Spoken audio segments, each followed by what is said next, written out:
तर मतदार यादीतील घोळाबाबत ठाकरे बंधूंनी निवडणूक आयोगाला पत्र दिलं आणि या पत्रावर राज ठाकरे आणि उद्धव ठाकरे या दोघांच्याही सह्या आहेत।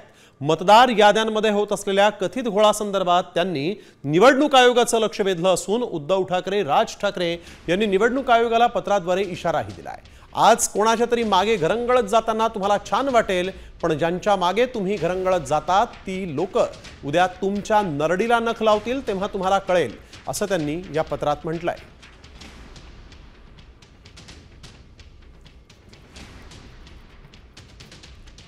आज कोणाच्या तरी मागे घरंगळत जाताना तुम्हाला छान वाटेल, पण ज्यांच्या मागे तुम्ही घरंगळत जात आहात ती लोक उद्या तुमच्या नरडीला नख लावतील तेव्हा तुम्हाला कळेल, तुमच्यात सतसत विवेकबुद्धी आहे असं आम्ही मानतो। तिचा मान राखा, तुमचा पाठीचा कणा ताठ ठेवून तुमची स्वायत्ततेतून येणारी शक्ती काय असते हे सत्ताधाऱ्यांना दाखवा। महाराष्ट्राची जनता तुमची शतशः ऋणी राहील, असं ठाकरे बंधूंनी निवडणूक आयोगाला इशारा देताना लिहिलेल्या पत्रात म्हटलंय।